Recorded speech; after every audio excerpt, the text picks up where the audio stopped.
Es realmente un placer modular este módulo. Ustedes vieron qué equilibrado en varios aspectos, ¿no? Qué equilibrado en cuanto a los temas, qué equilibrio en cuanto al equipo de investigadores que estuvieron presentando, equilibrio en trayectoria, ¿no? Equilibrio en grado de formación. Tenemos un peso pesado de la institución, peso pesado dicho en el sentido figurativo, un recurso humano como Alejandro, que está terminando su formación de doctorado, y Félix, que si bien tiene una trayectoria bastante intensa, está comenzando ese proceso de doctorado. Creo que las presentaciones tuvieron ese mismo equilibrio. Todos ellos se habrán dado cuenta que tienen un dominio de la realidad unido también a un conocimiento de lo que es el trabajo científico. Y nosotros vamos a hacer un muy breve comentario de las presentaciones y vamos a tratar de capitalizar el tiempo para que ellos mismos puedan responder las preguntas. Empezamos con Alejandro. Con Alejandro es muy particular la situación porque hace 6 meses en Foprole yo estaba dando una conferencia y le hacía de moderador. Hoy él dio la conferencia y la hago yo de moderador y cualquiera puede pensar que hay un arreglo, pero somos totalmente inocentes de este tipo de organización. Ustedes vieron un valor alto de la presentación de Alejandro, a mi juicio, fue que él recorrió varias etapas en las que la institución abordó el problema. Empezó por los trabajos del Chino Mieres, siguió por los trabajos que actualmente está llevando adelante el equipo que él dirige y se proyectó sobre lo que posiblemente nosotros vamos a estar estudiando en poco tiempo. Yo creo que es un encargue que en ese sentido fue muy interesante. También fue interesante el hecho de mostrar parte del equipo con él trabaja y lo que él marcó. Ustedes se fijaron que ellos están trabajando con terneros guachos y terneros de recría y están pensando que a esas terneras se las va a evaluar de manera importante cuando estén en su primer lactancia. Y él no lo contó, pero después viene la segunda, la tercera y hasta la longevidad, ¿no? Son trabajos, y esos trabajos se van a hacer durante 3 años, o sea, son trabajos que son de muy largo aliento. Y lo remarcable de eso no es pensar que Alejandro va a durar toda la vida o que fulano va a durar o va a envejecer haciendo el ensayo, sino lo fuerte de estos ensayos son los cartelitos que él puso, que son instituciones. Lo mismo que nos pasó cuando presentamos las rotaciones, 50 años de rotaciones. Este tipo de trabajo, la fortaleza que tienen, lo que le dan la garantía nunca son las personas, no son los fulanos o los menganos. Siempre lo que dan la garantía de que estos trabajos sean trascendentes son las instituciones. Y ustedes veían 4 o 5 instituciones con un mismo objetivo. Eso nos asegura que dentro de 10 años estemos evaluando, por ejemplo, la vida útil de esas terneras que si tomaron 4 litros más de leche son más o menos longevas y dieron tantos kilos. De Yamandú no vamos a descubrir nada, ¿no? Qué capacidad de comunicación, ¿no? No es solo hablar bien, hay que saber mucho, hay que conocer la realidad, hay que saber lo que sabe el otro y cómo lo recibe. Digo, es una virtud. Además hay que hablar bien, que habla bien, ¿no? Es una virtud que yo la admiro. Y también tengo algunos puntos muy cortos que me interesa resaltar de la presentación de Yamandú. Ustedes vieron que primero el marco, que bien que lo ubicó, ¿no? La dinámica esa que él armó entre la ingestión y la densidad, le llamaba él. Y después una cosa muy importante, algunos trabajos, el del 2010, todos ustedes lo conocen, todos lo conocemos, porque ya lo hemos trabajado muchas veces y lo hemos discutido, un poco menos del 2013, pero qué importante la noticia, y él tiene otro trabajo más también, ¿no? Que yo por lo menos creo tener en mente. Qué importante la noticia que hoy de mañana estuve hablando de otro trabajo de la MAC, y hay 3 trabajos más, los 3 de la Facultad de Veterinaria, entre ellos la tesis de doctorado de Alejandro Mendoza, que Yamandú aclaró que no los iba a presentar, pero que existen, y otras 2 maestrías, la de Pastorini y Pommier. Y entonces una cuenta rápida, lo suman al trabajo que vimos hoy y otro más que conocemos, y bueno, y son de un saque tenemos 7 trabajos que están investigando en eso que uno llamará corral pasto, otro llamará de dieta mezclada o ración mezclada, pero que están estudiando un problema que ustedes se preguntan todos los días en el tambo. ¿Cuánto pasto le ponemos? ¿Cuánto le sacamos? Si queremos darle ese pasto, ¿cómo se lo damos? No es un tema para que pase desapercibido. Qué importante que hoy estemos discutiendo sobre 7 trabajos hechos por 3 o 4 instituciones. Y después quería también remarcar el trabajo de Félix. Bueno, otra cosa interesante de Yamandú fue también esa capacidad de, más allá de lo que sabemos y lo que estamos viendo, inquietarnos o motivarnos sobre los temas que de repente no estamos profundizando tanto y que son de futuro. Le llamó el confort, la agenda de la vaca, también pareció muy interesante. Y Félix, que al igual que Alejandro Mendoza son jóvenes recursos humanos que nosotros los cargamos de mucha responsabilidad, a veces en la institución.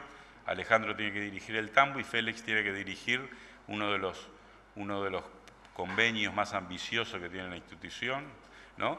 Pero que al mismo tiempo son capaces de comunicar lo que ya se está haciendo. Y también Félix tuvo la característica de hacer un recorrido histórico en los trabajos de Roberto, los trabajos de Morón, ¿no? Durán. Lo pasó también algunos datos que nosotros también algunos manejamos, bastante actuales de ensayos, y se proyectó sobre lo que podemos hacer. Una característica parecida que yo también resalto. Es decir, pareciera que hubiera estado en la conversación del trabajo del lunes con Mario y con Gianni sobre las variedades de verano, ¿no? Sobre los potenciales a explorar que todavía no le hemos metido el diente. Entonces, a mí también me pareció que fue una presentación que por lo menos a mí me colmó las expectativas. Vamos a pasar a las preguntas.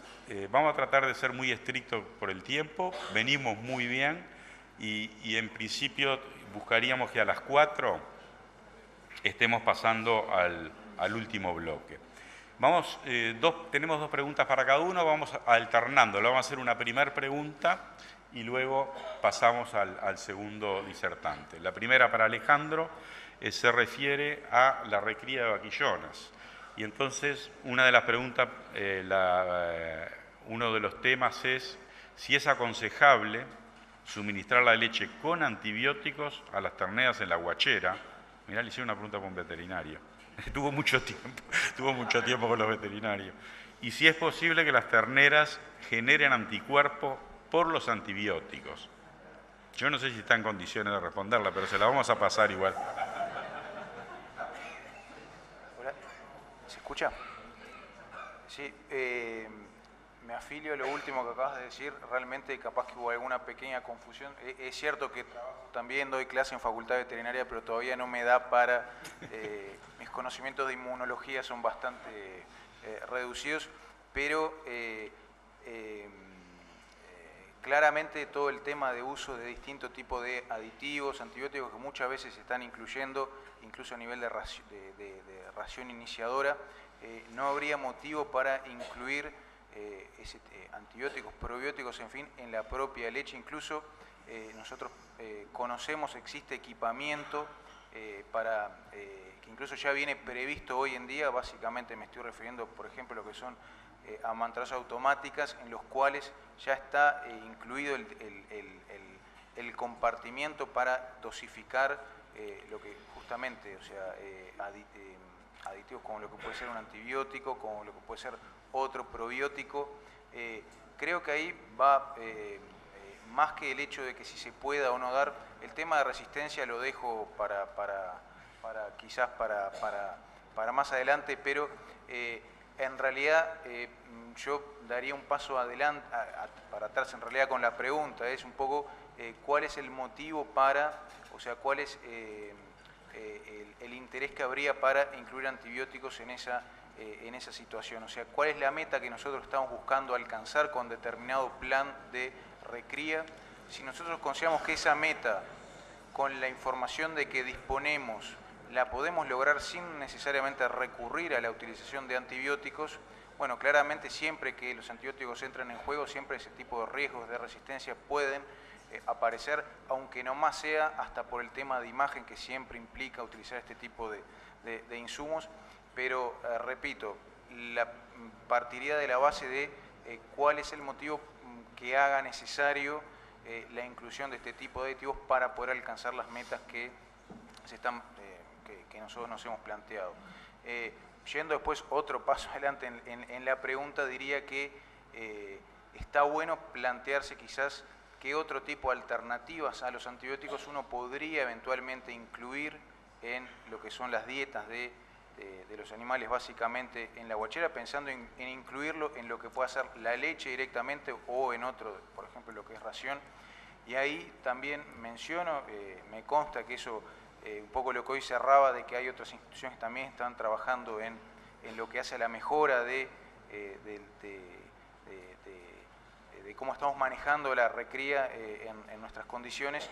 Me consta que hay instituciones que están tratando de no incorporar un paquete que viene de afuera de aplíquele tal o cual aditivo, sino que, por ejemplo, básicamente es gente que trabaja en el Clemente Estable, con Facultad Veterinaria también y algunas otras instituciones, de tratar de aislar a partir de lo que son bacterias obtenidas de las heces, pero no de los terneros del hemisferio norte, sino en nuestras propias condiciones, y tratar después de ver con distintos probióticos, a ver cómo se van controlando estos distintos patógenos, en definitiva, que pueden ser los que están afectando lo que puede ser la sanidad de los terneros en nuestras condiciones. O sea, creo que esa segunda pata de mi respuesta está bien buena, de tratar de nosotros mismos, de vuelta, a través de la generación de conocimiento original, pero con un fuerte foco en atender un problema concreto de nuestras guacheras, bueno, dar ese tipo de respuesta, generar nosotros mismos un producto que eventualmente pueda ser incorporado en la dieta de los terneros con ese fin que buscamos cuando pensamos en incorporar un antibiótico, por ejemplo. Gracias, Alejandro. Pasamos ahora a la pregunta de Yamandú. Después de si algún veterinario no contaminado por los agrónomos quiere responder la de resistencia, lo podemos hacer después de la sesión. A ver, Yamandú, cuando estás hablando del uso ordenado del tiempo y la respuesta natural, ¿de qué hablamos? ¿De no cambiar la rutina del animal? No, digo, en principio todavía, digo, en nuestras condiciones no tenemos muy claro cómo eso funciona, aunque empezamos a tener serias sospechas de que el desempeño de los animales está condicionado por el manejo ese del tiempo. No es la primera vez que me pasa con productores colaboradores, ¿no? Que han hecho un planteamiento y las metas no se cumplen. Cuando uno hace el análisis del planteamiento de la dieta es correcta, es compatible con los objetivos. Sin embargo, hay un freno anterior y afortunadamente en 2 o 3 casos dimos con la tecla, levantamos esa restricción, que las restricciones son desde modificación del tiempo de acceso a la sala de ordeña hasta poner un par de columnas y luces en la noche para aumentar el tiempo efectivo de comida de las vacas y no hay magia. Entonces vamos a tener que aprender a leer limitaciones que no son estrictamente nutricionales.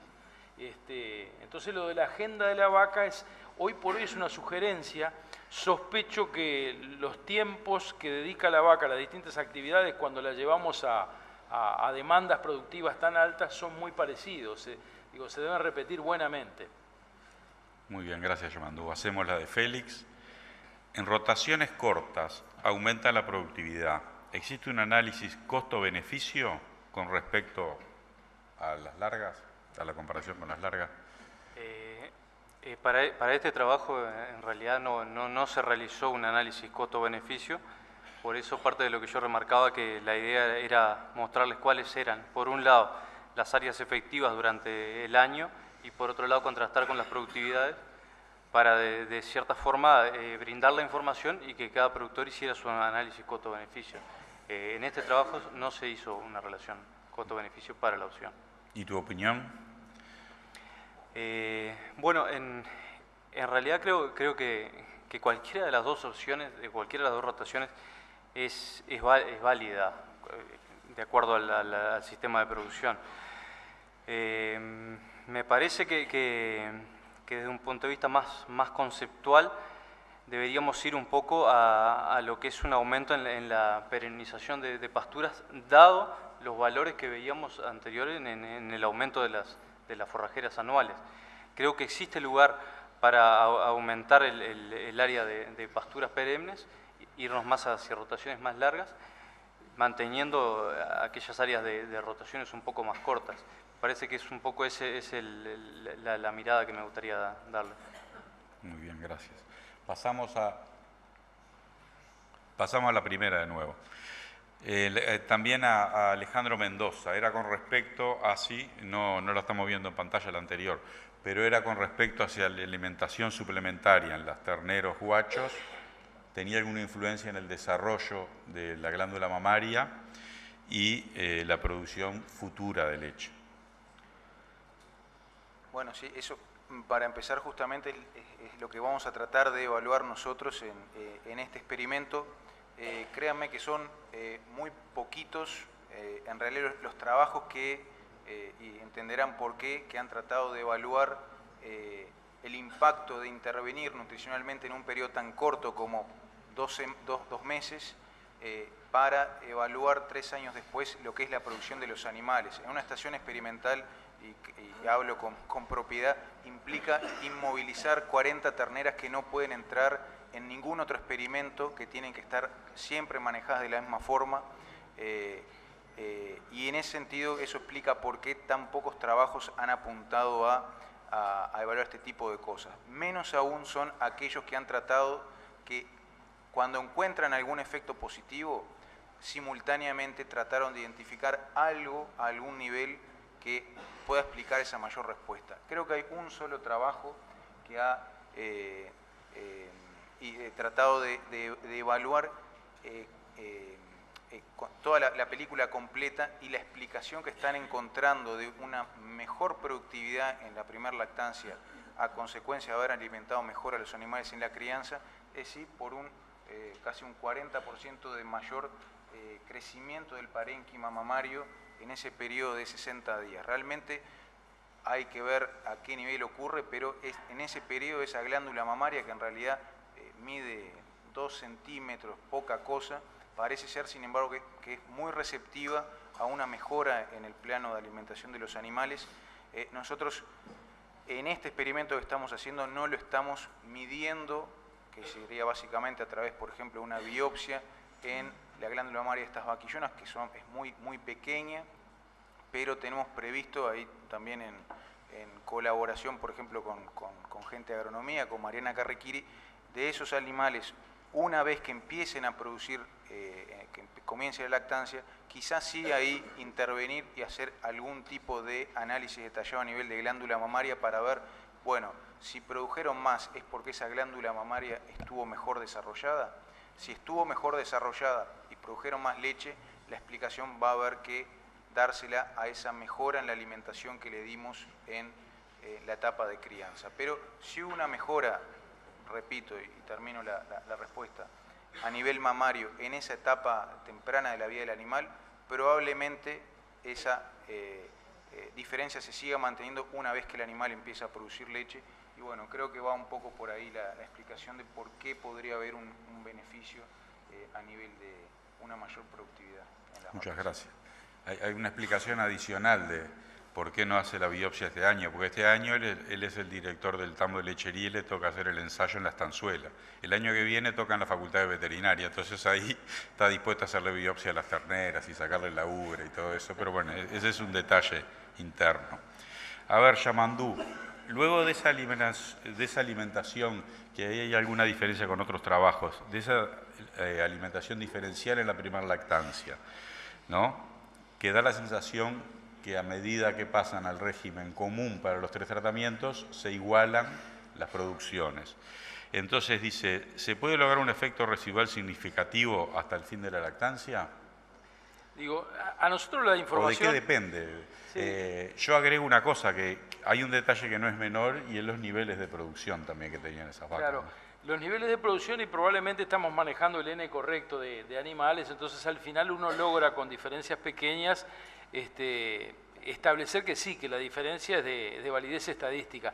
De todos modos, desde el punto de vista práctico, de repente la respuesta es mínima. Digo, ese no va a ser el criterio que va a hacernos definir un manejo u otro.